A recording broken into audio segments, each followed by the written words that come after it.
ಮೈಸೂರಿನಲ್ಲಿಂದು ಆಯೋಜಿಸಿದ್ದ ಕರ್ನಾಟಕ ರಾಜ್ಯ ಮುಕ್ತ ವಿಶ್ವವಿದ್ಯಾನಿಲಯದ 21ನೇ ವಾರ್ಷಿಕ ಘಟಿಕೋತ್ಸವದಲ್ಲಿ ರಾಜ್ಯಪಾಲ ಥಾವರ್ಚಂದ್ ಗೆಹ್ಲೋಟ್ ಭಾಗಿಯಾಗಿ ವಿವಿಧ ಕ್ಷೇತ್ರಗಳಲ್ಲಿ ಗಣನೀಯ ಸೇವೆ ಸಲ್ಲಿಸಿರುವ ಡಾ ಭಾಷ್ಯಂ ಸ್ವಾಮೀಜಿ, ಕೆಬಿ ಲಿಂಗರಾಜು 8 ಮಂದಿ ಸಾಧಕರಿಗೆ ಗೌರವ ಡಾಕ್ಟರೇಟ್ ಪ್ರದಾನ ಮಾಡಿದರು. ಇದೇ ವೇಳೆ ಶಾಸಕರಾದ ಸಿಟಿ ರವಿ ಮತ್ತು ರೂಪಕಲಾ ಅವರಿಗೆ ಪಿಎಚ್ಡಿ ಪದವಿ ಪ್ರದಾನ ಮಾಡಿದರು. ಇದೇ ಸಂದರ್ಭದಲ್ಲಿ ವಿವಿಧ ಪದವಿಗಳಲ್ಲಿ ಅತಿ ಹೆಚ್ಚು ಅಂಕ ಗಳಿಸಿದ ವಿದ್ಯಾರ್ಥಿಗಳಿಗೆ ರಾಜ್ಯಪಾಲರು ಚಿನ್ನದ ಪದಕಗಳನ್ನು ವಿತರಿಸಿ ಶುಭ ಹಾರೈಸಿದರು.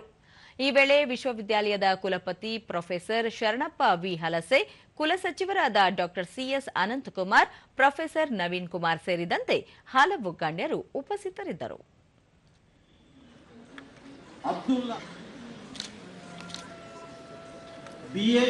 ನಗದು ಬಹುಮಾನ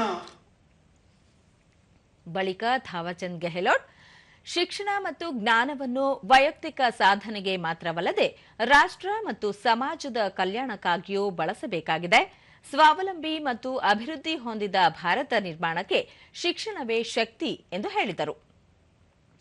ನಾವೀನ್ಯತೆ, ಉದ್ಯಮಶೀಲತೆ ಮತ್ತು ಕೌಶಲ್ಯಾಭಿವೃದ್ಧಿ ಅತ್ಯಗತ್ಯವಾಗಿದ್ದು, ನವೋದ್ಯಮ ಸಂಸ್ಕೃತಿ, ಗ್ರಾಮೀಣ ಉದ್ಯಮಶೀಲತೆ, ಸಾಮಾಜಿಕ ಉದ್ಯಮ ಸೇರಿದಂತೆ ಅಪಾರ ಅವಕಾಶಗಳನ್ನು ನೀಡಿದ್ದು, ವಸುದೈವ ಕುಟುಂಬಕಂ ಎಂಬ ಸಂದೇಶ ಸಾಕಾರಗೊಳಿಸುವ ಮೂಲಕ ಸಾಂಸ್ಕೃತಿಕ ಬೇರುಗಳೊಂದಿಗೆ ಸಂಪರ್ಕದಲ್ಲಿರುವುದು ಅಗತ್ಯವಾಗಿದೆ.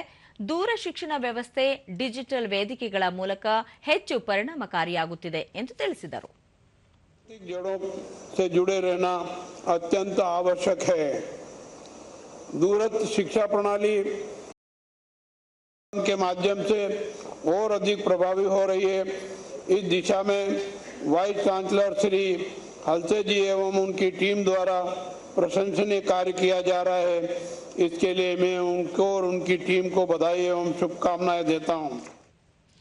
ದೂರದರ್ಶನದೊಂದಿಗೆ ಡಾಕ್ಟರ್ ಭಾಷ್ಯಂ ಸ್ವಾಮೀಜಿ, ಸಂಸ್ಕೃತದ ಅಧ್ಯಯನಕ್ಕಾಗಿ ಈ ಗೌರವ ಲಭಿಸಿರುವುದು ಸಂತಸ ತಂದಿದೆ. ಇದರಿಂದ ನನ್ನ ಜವಾಬ್ದಾರಿ ಹೆಚ್ಚಾಗಿದ್ದು, ಯುವ ಪೀಳಿಗೆ ಸಂಸ್ಕೃತದ ಬಗ್ಗೆ ಹೆಚ್ಚು ಅರಿಯುವ ಅಗತ್ಯವಿದೆ ಎಂದು ತಿಳಿಸಿದರು. ನಾಡೋಜವನ್ನು ಸೇರಿಸಬೇಕಾದ ಡಿಲಿಟ್ಗಳು ಬಂದಿದ್ದರೂ ಕೂಡ ಸಂಸ್ಕೃತಿಯ ನಗರಿಯಲ್ಲಿ ಬಂದಿರತಕ್ಕಂಥ ಈ ಡಿಲಿಟ್ಗೆ ಮಹತ್ತರವಾಗಿರ್ತಕ್ಕಂಥ ಒಂದು ಗೌರವ ಇದೆ ಎಂಬತಕ್ಕಂಥ ಭಾವನೆಯಿಂದ ಮುಕ್ತ ವಿಶ್ವವಿದ್ಯಾಲಯದ ಎಲ್ಲ ಪ್ರತಿನಿಧಿಗಳು ಕೂಡ ಅಭಿನಂದನೆ ಸಮರ್ಪಣೆ. ಕೆಬಿ ಲಿಂಗರಾಜು, ಶಿಕ್ಷಣ ಮತ್ತು ಕೈಗಾರಿಕಾ ಕ್ಷೇತ್ರದಲ್ಲಿನ ಸಾಧನೆಗಾಗಿ ಈ ಗೌರವ ಸಂದಿದೆ. ವಿಕಸಿತ ಭಾರತ ಸಂಕಲ್ಪದಡಿ ಎಲ್ಲರೂ ಕಾರ್ಯನಿರ್ವಹಿಸಿದರೆ ಯಶಸ್ಸು ಸಾಧ್ಯ ಎಂದು ಅಭಿಪ್ರಾಯಪಟ್ಟರು.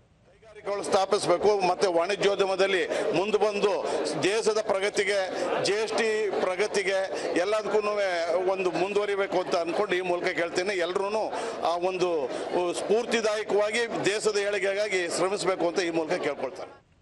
ಸಿಟಿ ರವಿ, ಮೂಲತಃ ರಾಜಕಾರಣಿಯಾಗಿದ್ದ ಕಾರಣ ನನಗೆ ರಾಜಕೀಯ ಕ್ಷೇತ್ರದ ಅಧ್ಯಯನ ನಡೆಸಲು ಹೆಚ್ಚು ಸಹಕಾರಿಯಾಯಿತು ಎಂದು ತಿಳಿಸಿದರು.